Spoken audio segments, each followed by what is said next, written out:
नमस्कार, बहुत स्वागत है आपका गुड न्यूज टुडे में। आपके साथ मैं हूं शुभम सिंह। पीएम मोदी आज 3 दिनों के गुजरात दौरे पर सोमनाथ पहुंचे। यहां पीएम ने सोमनाथ ज्योतिर्लिंग के दर्शन किए और पूजा अर्चना भी की। गुजरात दौरे के दूसरे दिन यानी कल पीएम मोदी सासन गिर में जंगल सफारी के साथ वाइल्ड लाइफ बोर्ड की बैठक की अध्यक्षता भी करेंगे।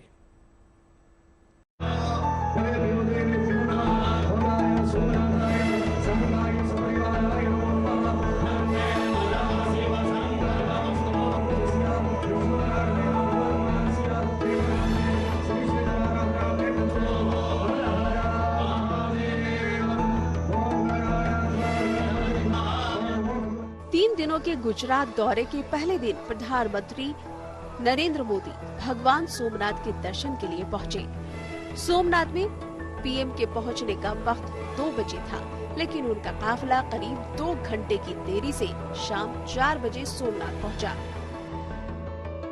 प्रधानमंत्री नरेंद्र मोदी सोमनाथ पहुंच चुके हैं और उनका काफिला जो है यहाँ पे दिखाई दे रहा है। जिस तरह से आज उनका कार्यक्रम था, 23 कार्यक्रम से जो है वो डिले यहाँ पे चल रहे हैं और वो जो है उनका पूरा काफिला जो है वो रवाना हो चुका है। अभी जो है वो यहाँ पे जो सागर दर्शन है, जो सरकारी जगह है, रेस्ट हाउस है, वहाँ पे गए हैं। उसके बाद जो है वो मंदिर जाएंगे और मंदिर के अंदर जो है उनका 1 घंटे का कार्यक्रम है। पूजा विधि का विशेष दर्शन और पूजा यहाँ पे प्रधानमंत्री करने वाले हैं।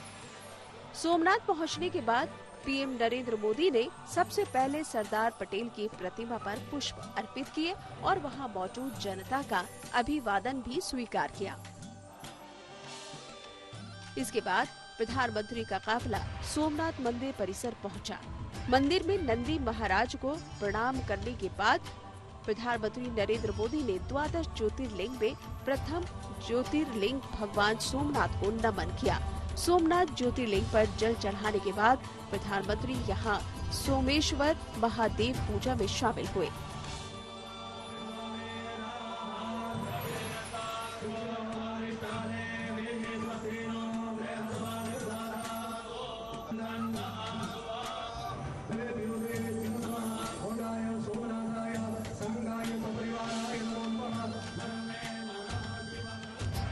वैदिक मंत्रोच्चार के साथ पीएम ने भगवान की विधिवत पूजा की।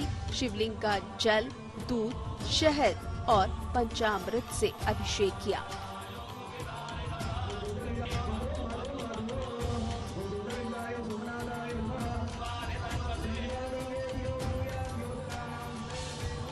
भगवान को पुष्प अर्पित करने के बाद प्रधानमंत्री ने भगवान की आरती भी की।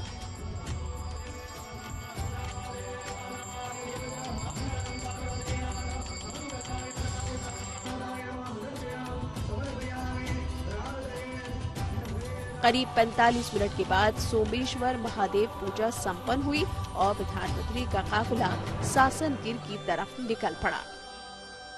प्रधानमंत्री नरेंद्र मोदी आज गिर सोमनाथ जिले में थे। सोमनाथ मंदिर में उन्होंने पूजा विधि की, दर्शन किए। सोमेश्वर पूजा करके प्रधानमंत्री का जो काफिला है वो शासन के लिए रवाना हुआ। ये यहाँ पे जो है प्रधानमंत्री ने पूरा 45 मिनट जो उनकी सोमेश्वर पूजा की जाती है वो पूजा विधि प्रधानमंत्री के द्वारा की गई। यहाँ पे शास्त्रोक्त विधि से प्रधानमंत्री का स्वागत भी किया गया और साथ ही सरदार पटेल की जो प्रतिमा है वहाँ पे प्रधानमंत्री ने माल्यार्पण किया था और ये प्रधानमंत्री का काफिला जो है वो यहाँ से रवाना हुआ। तो जो ये पूरा आज उनका कार्यक्रम था सोमनाथ से शासन, और शासन में जो है प्रधानमंत्री अब जो महत्वपूर्ण है वर्ल्ड वाइल्ड लाइफ डे पर प्रधानमंत्री मोदी का जो कार्यक्रम है वहां पे एक महत्वपूर्ण बैठक भी होने वाली है। पर उससे पहले वो गिर सफारी जो एशियाई शेरों का एकमात्र घर है वहां पे प्रधानमंत्री जो है वो सफारी करेंगे। सासन गिर पहुंचने पर प्रधानमंत्री का स्थानीय लोगों ने भव्य स्वागत किया।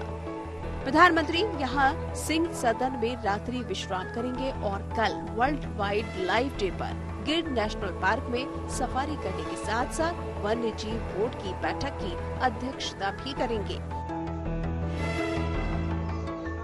सोमनाथ से ब्रिजेश दोषी के साथ bureau report, good news today.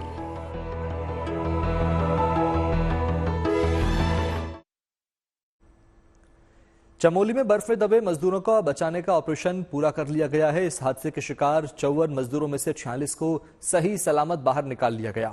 हालांकि कुछ मजदूरों की जान नहीं बच पाई। हादसे के बाद एनडीआरएफ, एसडीआरएफ और बीआरओ के जवानों ने 3 दिनों तक जी तोड़ मेहनत के बाद इस रेस्क्यू ऑपरेशन को पूरा किया।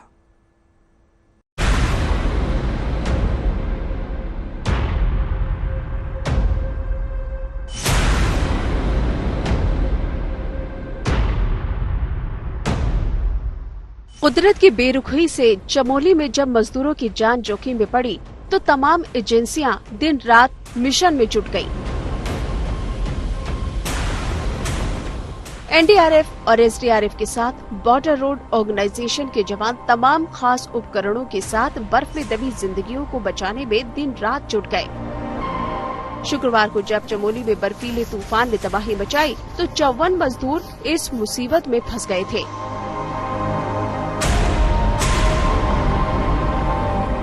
इनमें से 53 मजदूरों को तो बाहर निकाल लिया, लेकिन कुछ मजदूरों की जान बच नहीं पाई। सेना और अन्य रेस्क्यू टीमों ने बर्फ में दबे मजदूरों को निकालने के लिए 3 दिनों तक लगातार मशक्कत की। इस रेस्क्यू ऑपरेशन में उन तमाम आधुनिक तकनीकों का इस्तेमाल भी किया गया जो बर्फ में कई फीट नीचे दबी जिंदगी को ढूंढ निकालती है। रेस्क्यू टीम ने बर्फ में दबे मजदूरों को तलाशने के लिए DIOBD तकनीक यानी drone based intelligence based object detection system का इस्तेमाल भी किया। इस आधुनिक मिशन को गाजियाबाद के हिंडन एयरबेस से माना गांव भेजा गया। इसके लिए 6 टेक्नीशियन भी भेजे गए।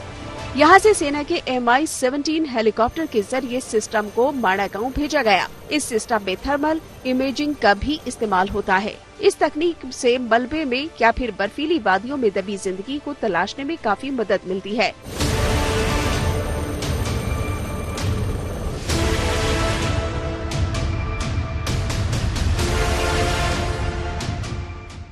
चमोली में इस हादसे के फौरन बाद ऑपरेशन शुरू कर दिया गया था। बर्फ की परत में दबे जिन लोगों को बचाया गया उनका जोशीमठ और ऋषिकेश एम्स में इलाज चल रहा है।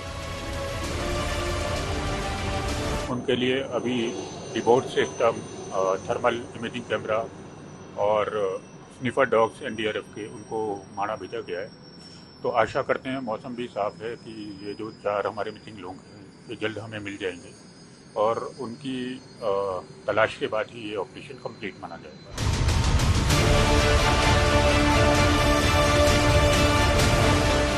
चमोली में जिस जगह पर यह हादसा हुआ है वहां BRO के रोड कंस्ट्रक्शन का प्रोजेक्ट चल रहा है।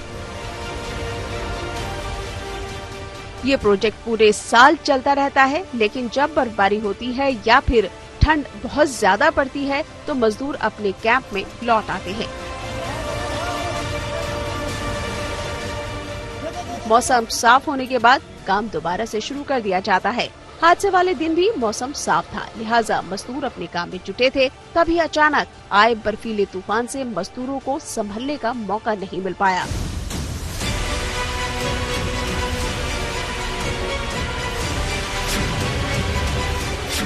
माना गांव में चले इस रेस्क्यू ऑपरेशन पर सरकार की भी लगातार नजर बनी हुई है। चमोली में 3 दिनों तक चले इस मिशन जिंदगी में रेस्क्यू टीमों ने अपनी पूरी ताकत झोंक दी है।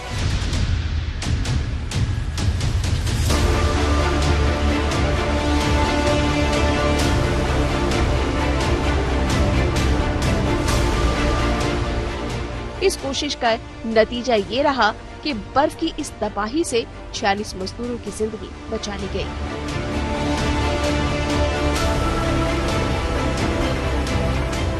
चमोली से अंकित शर्मा के साथ bureau report, good news today.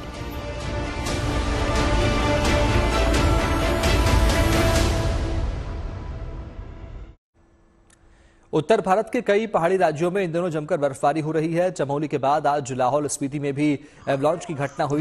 Lahaul Spiti के ग्यूब इलाके में हुए इस भीषण एवलांच की कुछ तस्वीरें भी सामने आई है। गनीमत रही कि इस एवलांच से आईटीबीपी का कैंप बाल बाल बच गया। ये एवलांच कैंप से महज 200 फीट की दूरी पर रुक गया। हादसे के वक्त जवानों ने भागकर अपनी जान बचाई। इस एवलांच में किसी के हताहत होने की खबर नहीं है।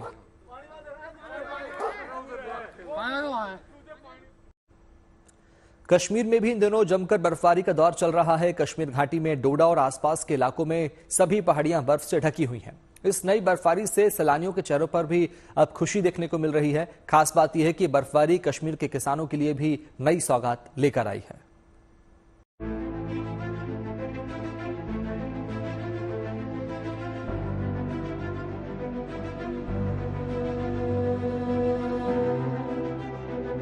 बर्फ से ढकी ये पहाड़ियां कश्मीर में सैलानियों को नई सौगात दे रही हैं। मार्च का महीना शुरू हो चुका है, लेकिन कश्मीर घाटी में बर्फबारी का दौर अब भी जारी है। पिछले कुछ दिनों से डोडा में हो रही बर्फबारी से हर तरफ बर्फ की चादर सी बिछी दिखाई दे रही है। जहां तक नजर जाती है, हर पहाड़ी पर सिर्फ और सिर्फ बर्फ ही नजर आ रही है। डोडा के भलेसा हिल्स पर कुदरत की अद्भुत खूबसूरती दिख रही है। ये सामने आप देख पा रहे हो कांठी धार, ये बाज टाप है, भालपद्री है, यहाँ पे डागन धार है। बहुत अच्छी मतलब ऐसे प्लेसेस हैं कि आपने सोचा भी नहीं होगा कभी आपको एकदम वो हेवन टाइप देखने को मिलेगा। कश्मीर में बर्फबारी का ये नया दौर किसानों के लिए भी खुशहाली का पैगाम लेकर आया है। दरअसल जो ये बगीचे, बाग बगीचे दक्षिणी कश्मीर और उत्तरी कश्मीर के पहाड़ी इलाकों में हैं, इनके लिए पानी का साधन मात्र सर्दियों में होने वाली बर्फबारी ही होती है। गर्मियों में यहाँ पर इरिगेशन करना काफी मुश्किल हो जाता है और स्प्रिंग सीजन यानी बाहर का मौसम शुरू होने से पहले ये बर्फबारी कहीं न कहीं इन बगीचों और खेतों के लिए वरदान से कम नहीं है। यही कारण है कि लंबे सूखे के बाद हुई इस बर्फबारी को लेकर कश्मीर के किसान काफी खुश हैं। लोगों में खुशहाली देखने को मिल रही है, इसीलिए लोग यहाँ से अब काफी खुश लग रहे हैं। बहुत जरूरी है हमारे खेत खलिहानों के लिए, खासकर बागों के लिए। इससे हमारे जो आगे के मसले हैं वो सारे ठीक ठाक होंगे। फरवरी के अंत और मार्च की शुरुआत में हुई इस बर्फबारी से फसलों और फलों की बम्पर पैदावार की उम्मीद है। यानी कश्मीर में ये बर्फबारी सिर्फ सैलानियों के लिए नहीं, बल्कि कश्मीर के बाशिंदों के लिए भी दोहरी सौगात लेकर आई है। डोडा से अशरफ वारी के साथ bureau report, good news today. Bharat के मशहूर रैपर यो-यो हनी सिंह का दिल्ली में कॉन्सर्ट सुपर डुपर हिट रहा। हनी सिंह के स्टेज आज तक मिलीनियर इंडिया टूर ने दिल्ली में जमकर धूम मचाई। मुंबई और लखनऊ में हाउसफुल शो के बाद कल दिल्ली में हनी सिंह को देखने और सुनने के लिए उनके फैंस हजारों की संख्या में इंदिरा गांधी इंडोर स्टेडियम पहुंचे।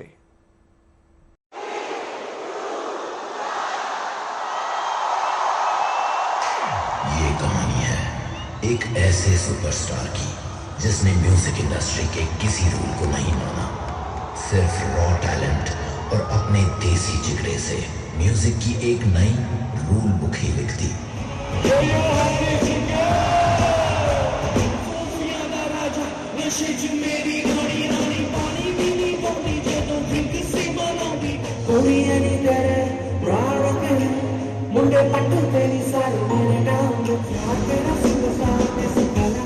मुंबई के बाद दिल्ली टूर पर भी यो-यो हनी सिंह छा गए।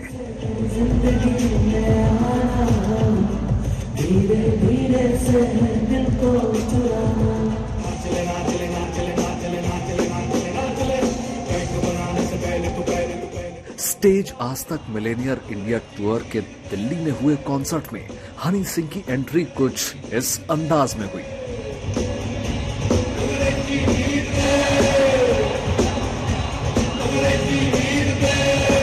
कॉन्सर्ट शुरू होने से पहले ही दिल्ली का इंदिरा गांधी स्टेडियम हनी सिंह के फैंस के साथ खचाखच भरा नजर आ रहा था।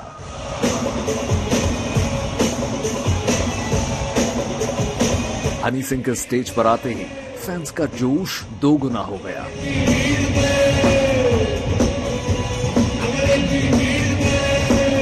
हनी सिंह ने अपने कुछ मशहूर गानों से इस कॉन्सर्ट की शुरुआत की और इन गानों की धुन पर सारे फैंस झूमते नजर आए।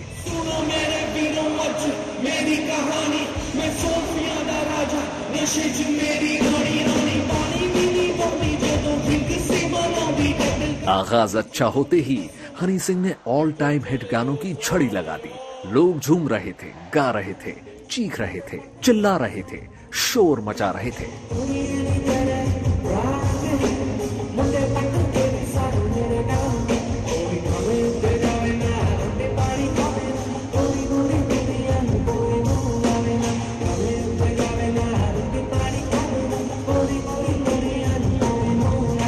हनी सिंह ने फैंस की फरमाइश भी पूरी की। वो गाना भी गाया जो इतने सालों बाद भी फैंस की जुबान से उतरा नहीं है, ब्लू आइज, देसी कलाकार।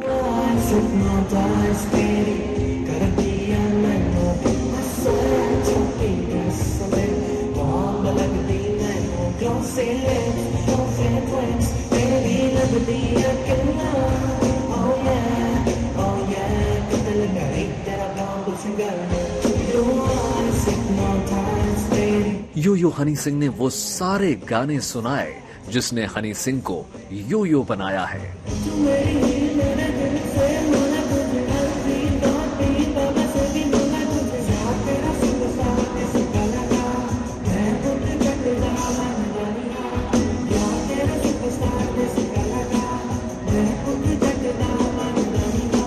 अपनी इस जोरदार परफॉर्मेंस से हनी सिंह ने इस म्यूजिकल नाइट को फैंस के लिए यादगार बना दिया।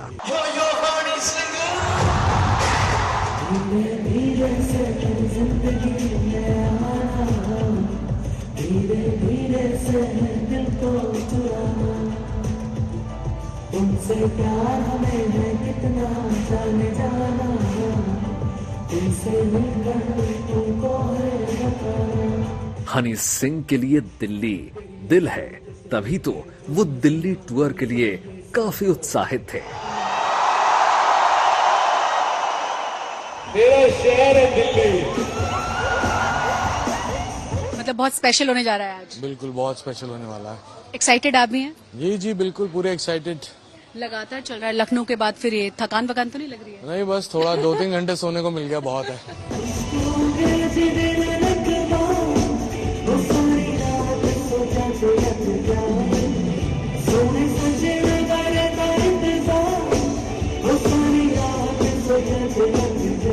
हनी सिंह का ये कॉन्सर्ट इसलिए भी खास रहा क्योंकि इस म्यूजिकल नाइट में हनी सिंह के माता पिता भी अपने बेटे के कमबैक की सफलता को देखने के लिए मौजूद थे। ये तो बताने वाली बात ही नहीं है, हमसे ज्यादा खुशी किसको होगी।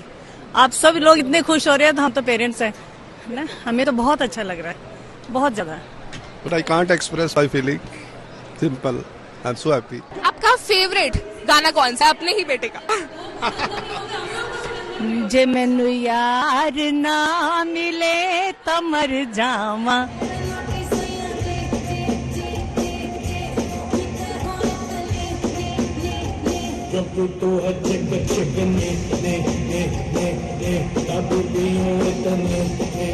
म्यूजिक इंडस्ट्री के ओजी रैपर यो यो हनी सिंह का स्टेज आज तक Millionaire India tour Mumbai Delhi में धमाल मचाने के बाद इंदौर जा रहा है, जहां 8 मार्च को हनी सिंह एक बार फिर स्टेज पर धमाल मचाते नजर आएंगे।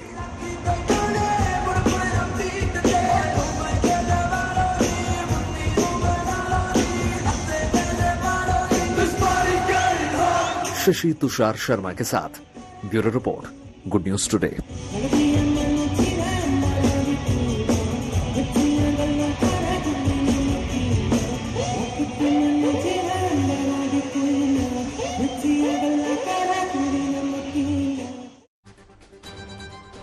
इसी के साथ अच्छी खबर, सच्ची खबर इतना ही। बाकी अच्छी खबरों के लिए आप देखते रहिए गुड न्यूज टुडे, क्योंकि अच्छी खबरों का सिलसिला यहां कभी नहीं थमता। नमस्कार।